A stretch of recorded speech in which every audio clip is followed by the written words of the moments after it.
సీరియల్లో సినిమాలో నటించాలనుకుంటున్నారా? అయితే వెంటనే మా యాక్టింగ్ స్కూల్లో జాయిన్ అవ్వండి. అమ్మా స్వాతి, నమస్తే అమ్మా. సార్ నమస్కారం అండి. నమస్తే అమ్మా. నమస్తే అమ్మా. చెప్పు తల్లి, మీ సమస్య ఏంటో చెప్పండి అమ్మా. నాకు పెళ్ళై 5 సంవత్సరాలు అవుతుంది సార్. మా బాబుకి వచ్చేసి 2 years అండి. అసలు ఎంత అంటే ఇంట్లో అంత సమస్య తట్టుకోలేకపోతున్నాను సార్ నేను అసలు ఇక్కడ సమస్యల్ని. ఒకదాన్ని మించి ఒకటి, ఏది చేసినా తప్పు, ఏది మాట్లాడినా తప్పు. ఏదో పెళ్లి చేసుకుని ఇంట్లోకి తీసుకొచ్చారా అంటే తీసుకొచ్చారు, అంతవరకే. పెళ్ళై 2 నెలలు మాత్రం చాలా బాగా చూసుకున్నారు సార్. బాగా అంటే కొత్తగా వచ్చిన అమ్మాయి అని చెప్పి చూసుకున్నారు. 3వ నెల నుంచి అసలు ఇంట్లో పని మనిషి కంటే దారుణంగా అయిపోయింది సార్ నా పరిస్థితి. బయటికి వెళ్ళలేను, ఇంట్లోనే కనీసం ఒక హాల్లో కూర్చొని నేను టీవీ కూడా పెట్టుకుని చూడలేని పరిస్థితిలో ఉన్నాను సార్ నేను.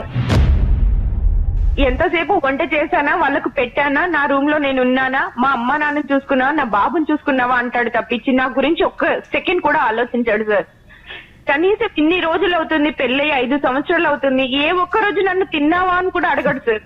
అత్తయ్య కానీ, మామయ్య కానీ, మా ఆయన కానీ అసలు ఏ ఒక్క రోజు కూడా నన్ను ఏంటి, ఎందుకు ఇలా ఉంటున్నావని కూడా అడగరు.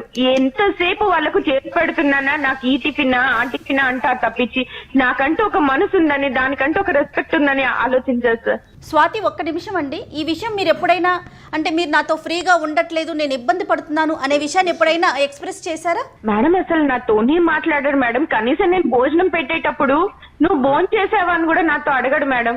నాతో మాట్లాడు. ఇంకా నేను ఏం చెప్తాను మేడం అతనికి? బాధపడకండి స్వాతి, బాధపడకండి. మీరేం చదువుకున్నారు స్వాతి? మేడం నేను ఎంకామ్ కంప్లీట్ చేశాను మేడం. నాకంటే ఒక సెల్ఫ్ రెస్పెక్ట్ లేదా మేడం? అమ్మ కాదు స్వాతి, అమ్మ ఐఎమ్ సారీ అమ్మా. ఇప్పుడు నీ వయసు ఎంత అమ్మా స్వాతి? నా వయసు ఇప్పుడు 32 సంవత్సరాలు సార్. 32. ఓకే. నీ పాప వయసు ఎంతమ్మా? బాబు అండి. బాబు, సారీ. బాబుకి వచ్చి 2 సంవత్సరాలు sir. I don't want to minimise, అంటే నీ యొక్క సమస్యని మినిమైజ్ చేసేటటువంటి ఉద్దేశం నాది కాదమ్మా. కానీ నేనేమంటున్నానంటే, అంటే నీ భర్త అంత కఠినంగా వ్యవహరించడానికి నీలో ఏమన్నా ఒక లోపం ఉండుండొచ్చా? నువ్వు ఏదన్నా ఒక విధంగా కారణమై ఉండొచ్చా?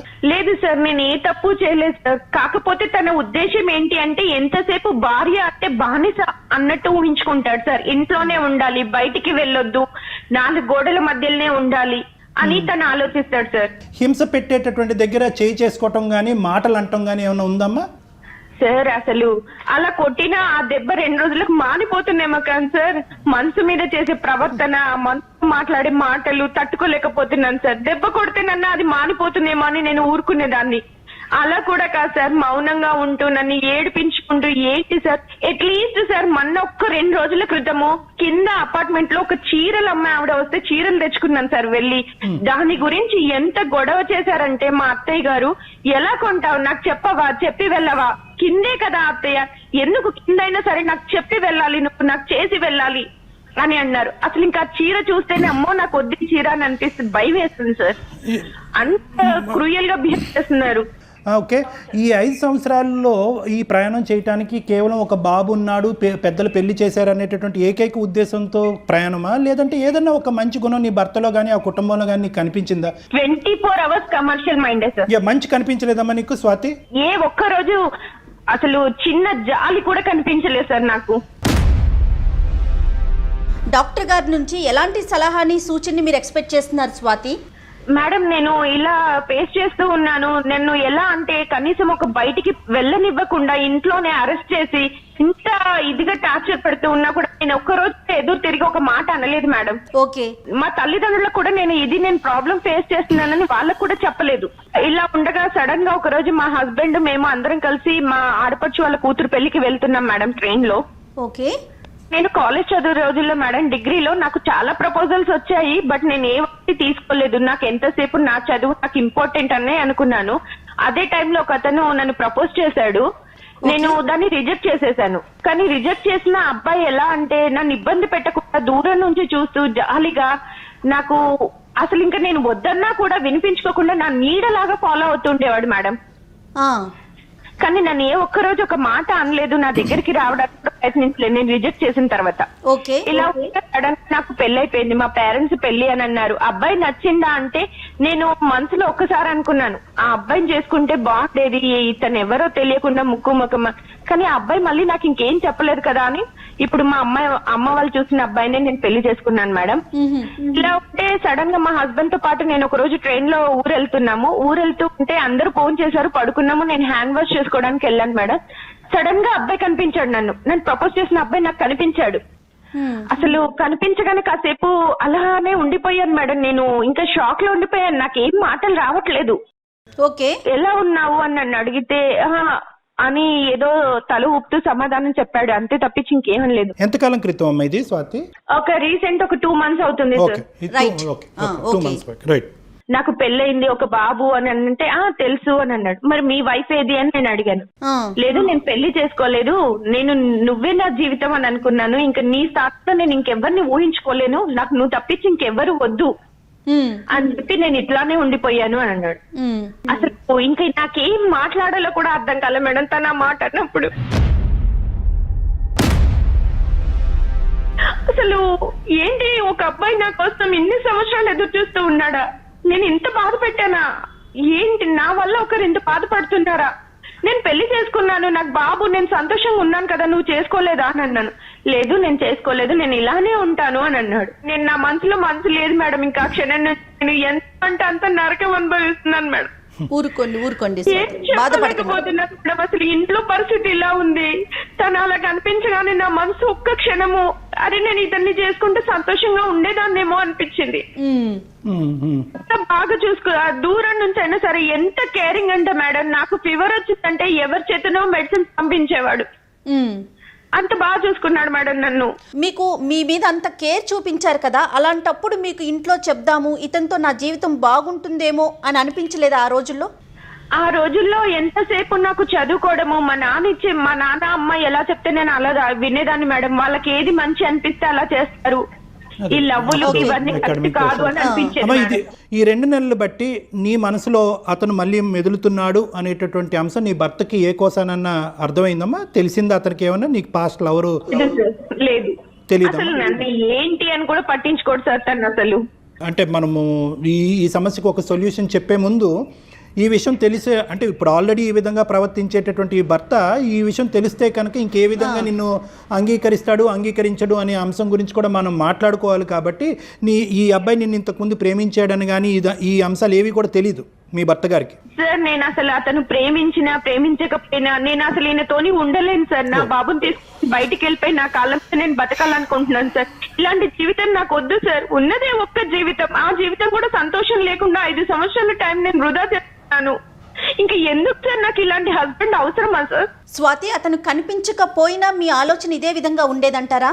Yes madam, yes. నేను ఇంకా అదే డిసిషన్ కి వచ్చేసాను మేడం. నేను తింటూ ఉండలేను, నా బాబు తీసుకొని నేను బయటికి వెళ్ళిపోయి నేను ఏదో జాబ్ చేసుకుంటే నా అబ్బాయి కోసమే నేను బతుకుతాను మేడం. ఇంకా తను వద్దు, నా వల్ల అవ్వట్లేదు మేడం ఇంకా భరించడం.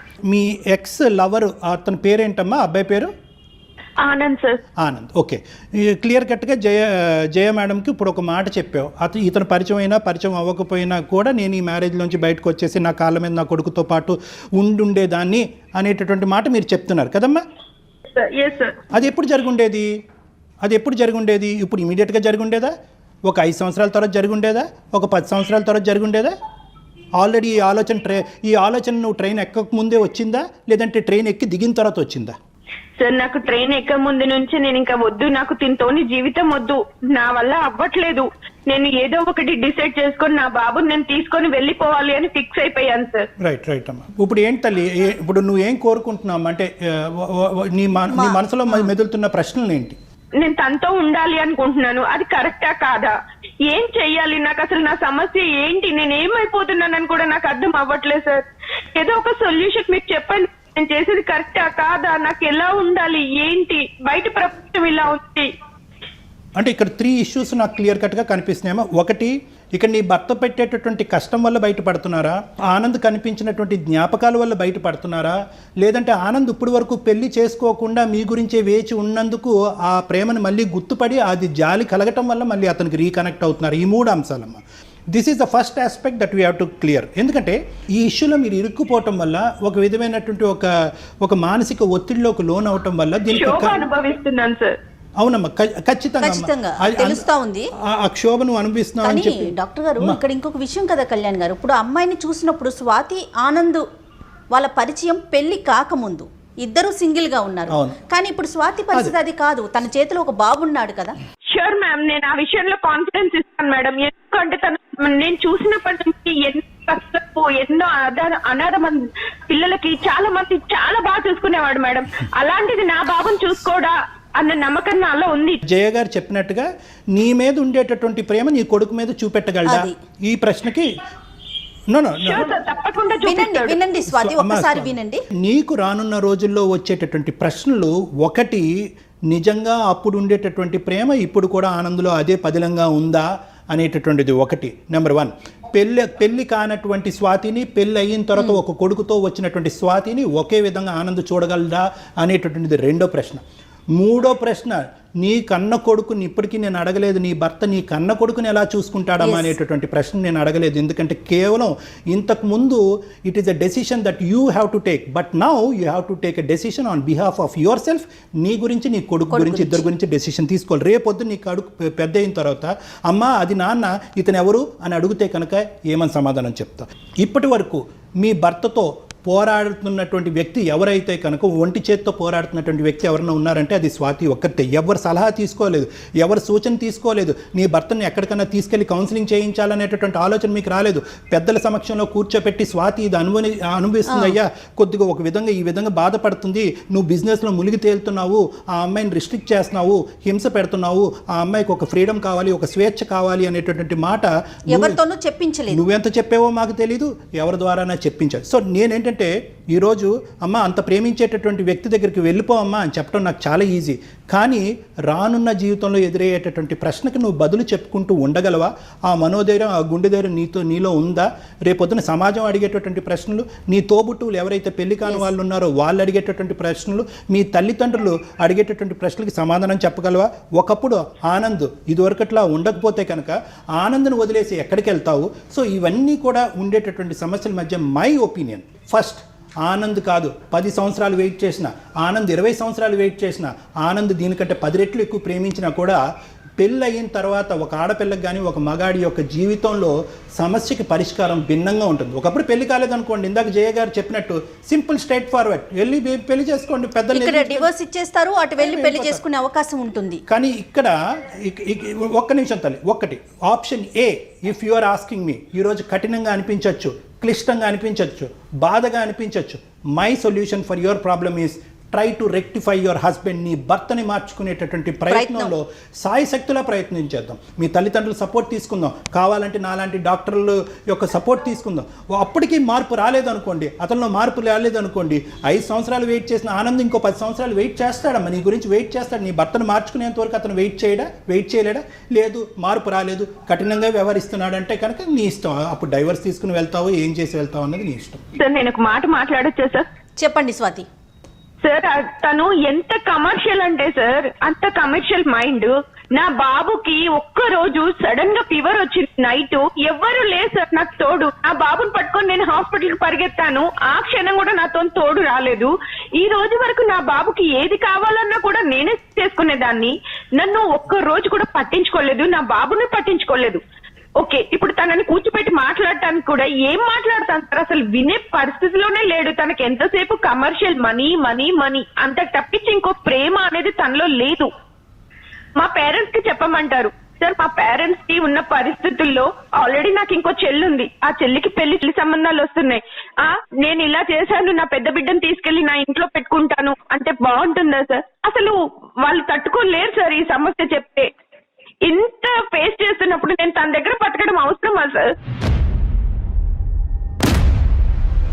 నేను ఇంకా తనకి కౌన్సిలింగ్ ఇప్పించినా తను మాట్లాడన్న నమ్మకం నాలో లేదు సార్. స్వాతిని సరిగ్గా చూసుకోవట్లేదు, తన బిడ్డను కూడా తను అతనేమి కేరింగ్ గా చూసుకోవట్లేదు అని అర్థమవుతుంది డాక్టర్ గారు. నువ్వు విడి వెళ్ళి ఒంటరిగా ఉండాలి అని అనుకుంటే కనుక దట్స్ ఎ డిఫరెంట్ స్టోరీ.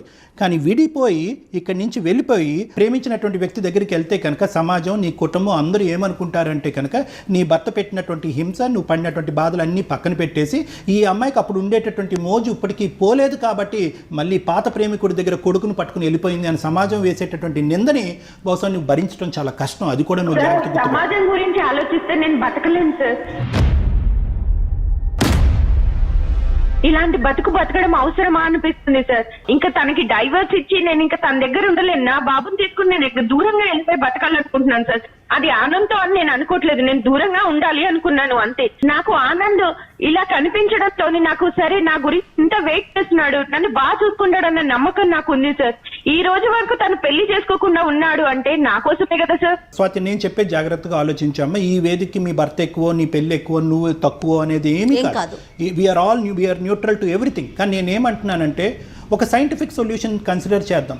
సమాజంలో ఉండేటటువంటి కొన్ని విలువల్ని కాసేపు ఆలోచిద్దాం. నీకు 32 years, నువ్వు ఇంకా చిన్నదానివి, బోల్డ్ అంత భవిష్యత్తు ఉంది, నీ కొడుకు భవిష్యత్తు కూడా నీ చేతుల్లో ఉంది. కాబట్టి నేనేమంటున్నానంటే ఖచ్చితంగా ఇదే నా నిర్ణయం, నేను బయటకు వెళ్ళి విడిపోయి ఉంటాను అంటే కనుక నేనేమంటానంటే ఆ నిర్ణయం మీద ఉండు, మేము కాదనట్లేదు. కానీ ఇప్పుడు కాదు, ఇప్పుడు వరకు వెయిట్ చేసినటువంటి నీ ఇష్యూని ఫస్ట్ టైం ఒక వేదిక మీద తీసుకొచ్చావు, ఒక కుటుంబం ఎదురుగుంటే తీసుకొచ్చావు, నీ తల్లిదండ్రులకి ఎదురుగుంటే చెప్పచ్చు. ఖచ్చితంగా చెప్పాలమ్మా, ఎన్ని సమస్యలు ఉన్నా కూడా తల్లిదండ్రులు తీర్చలేనటువంటి బాధ అంటూ ఏది లేదు. కాబట్టి ఖచ్చితంగా నీ తల్లిదండ్రులకి చెప్పాలి.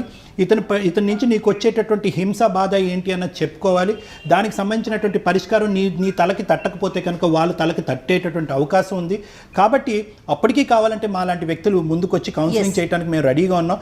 ఇవన్నీ పరిష్కారాలు వెతికిన తర్వాత అప్పటికీ అవ్వకపోతే కనుక your door is still open, నీ తలుపు ఇంకా తెరిచే ఉంది. నువ్వు కావాలంటే డివోర్స్ తీసుకుని నీ కొడుకుతో పాటు వెళ్ళిపో, తర్వాత ఆనందం చేసుకుంటావో XYZ నువ్వు చేసుకుంటావు అనేది దట్స్ ఎ డిఫరెంట్ స్టోరీ. మీ కాళ్ళ మీద మీకు నిలబడే ధైర్యం కనుక ఉంటే ఇప్పుడు డాక్టర్ గారు చెప్పిన పాయింట్స్ అన్ని ఒక్కసారి ఆలోచించుకోండి స్వాతి. డెఫినెట్గా నేను అన్నట్లుగా మీ కాళ్ళ మీద మీరు నిలబడగలరు. ఆ ధైర్యం కనుక మీకు ఉంటే నిర్ణయం తీసుకోవచ్చు. అంతే కదండి కళ్యాణ్ గారు? అంతే.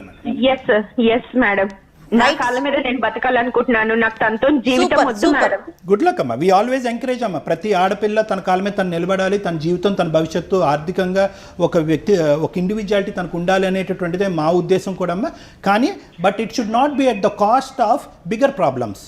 ఒక పెద్ద ప్రాబ్లంను కొని తెచ్చుకుంటూ నీ కాళ్ళ మీద నిలబెట్టడం అనేది కాదు, రెండూ జరగాలి. కాబట్టి జాగ్రత్తగా ఆలోచించుకోమని, నీకు అవసరం ఉంటే కనుక మేము ఎప్పుడు రెడీగానే ఉన్నాం నీకు హెల్ప్ చేయడానికి. జీవితం చాలా అందమైంది స్వాతి, ఆ విషయాన్ని దృష్టిలో పెట్టుకోండి. అందమైన జీవితం వైపు అడుగులు వేయండి.